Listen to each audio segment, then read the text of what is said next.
Hello guys, welcome back to my YouTube channel.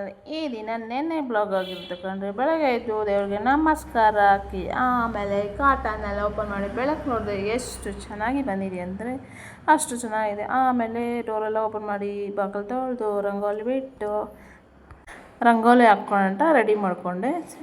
ಎಲ್ಲರಿಗೂ ಬೆಳಗ್ಗಿನ ಶುಭೋದಯ. ಈ ವಿಡಿಯೋ ನಿಮಗೆ ಏನಾದರೂ ಇಷ್ಟ ಆದರೆ ಸಬ್ಸ್ಕ್ರೈಬು, ಲೈಕು, ಶೇರು, ಕಮೆಂಟ್ ಮಾಡೋದು ಮರಿಬೇಡಿ. ಈಗ ನೋಡಿ, ಡೋರೆಲ್ಲ ಓಪನ್ ಮಾಡಿ ಕಸ ಎಲ್ಲ ಗುಡಿಸಿ ಪುಟ್ಟದಾಗ ಒಂದು ರಂಗೋಲಿ ಬಿಟ್ಕೊಳ್ಳೋಣ ಅಂತ. ಇವತ್ತು ಗುರುವಾರ ಪೂಜೆ ಮಾಡಬೇಕು ಅಂತ ರಂಗೋಲಿ ಎಲ್ಲ ಬಿಟ್ಕೊಂಡೆ. ಹಾಗೆ ಗಿಡಗಳಿಗೆ ನೀರು ಹಾಕಿ ಒಂದು ವೀಕ್ ಆಗಿತ್ತು, ಅದಕ್ಕೆ ನೀಟಾಗಿ ಅದಕ್ಕೆಲ್ಲ ನೀರೆಲ್ಲ ಹಾಕ್ಕೊಂಡು ನೋಡಿ ಎಷ್ಟು ಚೆನ್ನಾಗಿ ಬಂದಿದೆ ಅಂತ ಗಿಡಗಳೆಲ್ಲ.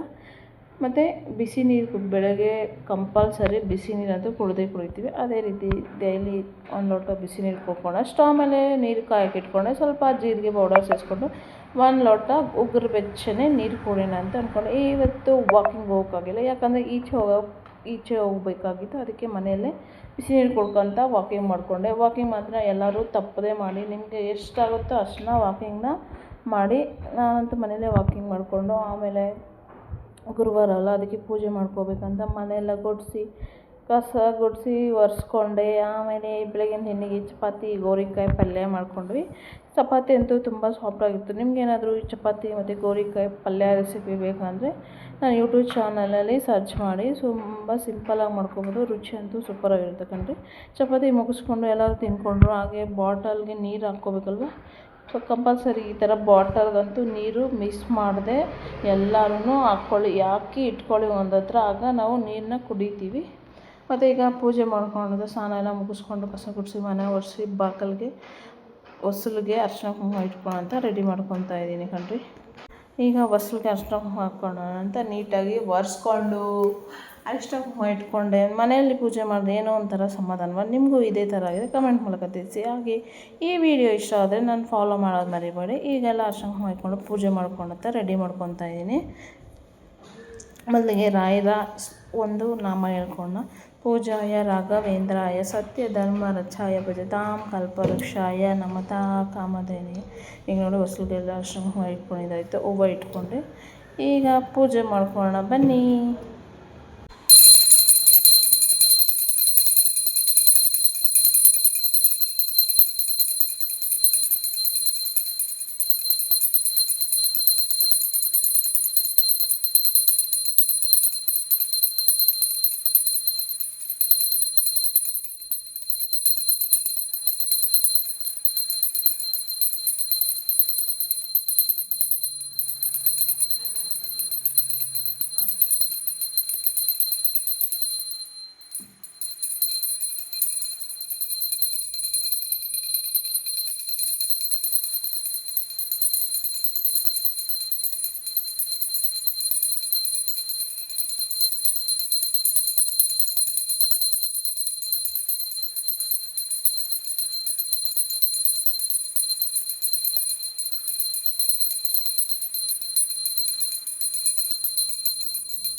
ಈಗ ಪೂಜೆ ಎಲ್ಲ ಮುಗಿಸ್ಕೊಂಡಾಯಿತು. ರಾಯರಿಗೆ ನಿಮಗೆಲ್ಲರಿಗೂ ಒಳ್ಳೆಯದಾಗಲಿ ಅಂತ ರಾಯರ ಹತ್ರ ಬೇಡ್ಕೊಂಡು, ಮತ್ತು ನೋಡಿ ಈ ಪೂಜೆ ಇಷ್ಟ ಆದಲ್ಲಿ ಚೆನ್ನಾಗಿತ್ತು ಅಂತ ಕಮೆಂಟ್ ಮಾಡಿ. ಹಾಗೆ ಮಧ್ಯಾಹ್ನ ಊಟಕ್ಕೆ ಮುದ್ದೆ ಮತ್ತು ಬೆಂಡೆಕಾಯಿ ಸಾಂಬಾರು ಮಾಡೋಣ ಅಂತ ರೆಡಿ ಮಾಡ್ಕೊತಾ ಇದ್ವಿ.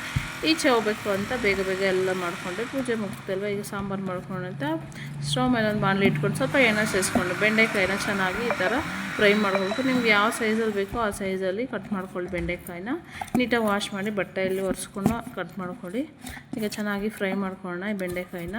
1-2 ನಿಮಿಷ ಚೆನ್ನಾಗಿ ಅದು ಬಂಕ ಅಂಶ ಇರ್ತಾರೆ ಅದೆಲ್ಲ ಹೋದ್ಮೇಲೆ ಸ್ವಲ್ಪ ನೋಡಿ ಈ ಥರ ಆಗಬೇಕು. ಅಷ್ಟನ್ನ ಹಾಕ್ಕೊಂಡು ಈಗ ಇದನ್ನ ಒಂದು ಸೈಡ್ ಇಟ್ಕೊಳ್ಳಿ ಒಂದು ಪ್ಲೇಟ್ಗೆ. ಅದೇ ಬಾಣಲೆಯಲ್ಲಿ ಸ್ವಲ್ಪ ಎಣ್ಣೆ ಸಾಸಿವೆ ಸೇರಿಸ್ಕೊಂಡು ಚೆನ್ನಾಗಿ ಚಿಟಪಟ ಅನ್ನಬೇಕು. ಆಮೇಲೆ 1 ಈರುಳ್ಳಿ ಮತ್ತು 1 ಟೊಮೊಟೊ ಸೇರಿಸ್ಕೊಂಡು ಅದನ್ನು 1-2 ನಿಮಿಷ ಫ್ರೈ ಮಾಡ್ಕೊಳ್ಳಿ. ನಾವು ಮೊದಲೇ ಫ್ರೈ ಮಾಡ್ಕೊಂಡಿರೋ ಬೆಂಡೆಕಾಯಿನ ಸೇರಿಸ್ಕೊಳ್ಳಿ. ಸೇರಿಸ್ಕೊಂಡ್ಮೇಲೆ ಒಂದು 2 ನಿಮಿಷ ಫ್ರೈ ಮಾಡ್ಕೊಂಡು ರುಚಿಗೆ ತಕ್ಕಷ್ಟು ಉಪ್ಪು, 2 ಟೇಬಲ್ ಸ್ಪೂನ್ ಆಗೋಷ್ಟು ಧನಿಯಾ ಪೌಡರು, ಖಾರಕ್ಕೆ ನೀವು ಎಷ್ಟು ಖಾರ ತಿಂತೀರೋ ಅಷ್ಟು ನೋಡಿ ನೀವು ಚಿಲ್ಲಿ ಪೌಡರ್ನ ಆ್ಯಡ್ ಮಾಡ್ಕೊಳ್ಳಿ. ಸಿಂಪಲಾಗಿ ಮಾಡ್ಕೊಬೋದು. ಕಣ್ಣು ನಿಮಗೇನಾದರೂ ಈ ಧನಿಯಾ ಪೌಡರ್ ರೆಸಿಪಿ ಬೇಕಂದರೆ ನಾನು ಯೂಟ್ಯೂಬ್ ಚಾನಲ್ಲಿ ಧನಿಯಾ ಪೌಡರ್ ಅಂತ ಸರ್ಚ್ ಮಾಡಿ ಅಪ್ಲೋಡ್ ಆಗಿದೆ. ಸಿಂಪಲಾಗಿ ಮಾಡ್ಕೊಬೋದು. ವರ್ಷಕ್ಕಾಗೋಷ್ಟು ಧನಿಯಾ ಪೌಡರು ಮನೆಯಲ್ಲೇ ಮಾಡ್ಕೊಳ್ಳಿ. ಈಗ ನೀರು ನೀವು ಸಾಂಬಾರು ಎಷ್ಟು ಹದ ಮಾಡ್ಕೊತೀರೋ ಅಷ್ಟು ನೋಡಿ ನೀವು ನೀರು ಹಾಕ್ಕೊಳ್ಳಿ. ನಾನು ಸ್ವಲ್ಪ ಗಟ್ಟಿಯಾಗೆ ಮಾಡ್ಕೊತೀನಿ, ಯಾಕಂದರೆ ಮುದ್ದೆ ಮಾಡ್ತಾಯಿದ್ರೆ ಸ್ವಲ್ಪ ಗಟ್ಟಿಯಾಗೆ ಮಾಡ್ಕೊತಾ ಇದ್ದೀನಿ. ಈಗ ಒಂದು 5 ನಿಮಿಷ ಕುದಿಸ್ಕೊಂಡ್ರೆ ಬೆಂಡೆಕಾಯಿ ಸಾಂಬಾರು ರೆಡಿ ಆಗುತ್ತೆ. ನಿಮ್ಮ ಮನೇಲೂ ಇದೇ ಥರ ಮಾಡ್ಕೊಳ್ಳಿ. ಹಾಗೆ ಹೇಗೆ ಬಂತು ಅಂತ ಕಮೆಂಟ್ ಮೂಲಕ ತಿಳಿಸಿ. ಈಗ ಬಿಸಿ ಬಿಸಿ ಮುದ್ದೆಗೆ ಬೆಂಡೆಕಾಯಿ ಸಾಂಬಾರು ಮಾಡಿಕೊಂಡು ಊಟ ಅಂತೂ ಮುಗಿಸ್ಕೊಂಡ್ವಿ. ಈಗ ಈಚೆ ಹೋಗ್ಬೇಕಂತ ರೆಡಿ ಆಗ್ತಾಯಿದೆ. ಈಚೆ ಹೋಗ್ತಾ ರೆಡಿ ಆದ್ವಿ. ನಿಮ್ಗೇನಾದರೂ ಈ ವಿಡಿಯೋ ಇಷ್ಟ ಆದಲ್ಲಿ ಸಬ್ಸ್ಕ್ರೈಬ್, ಲೈಕು, ಶೇರು, ಕಮೆಂಟ್ ಮಾಡೋದು ಮರಿಬೇಡಿ. ಹಾಗೂ ನಾನು ಫಾಲೋ ಮಾಡಿ. ಈಗ ಮುಂದಿನ ವೀಡಿಯೋದಲ್ಲಿ ಸಿಗ್ತೀನಿ. ಬಾಯ್.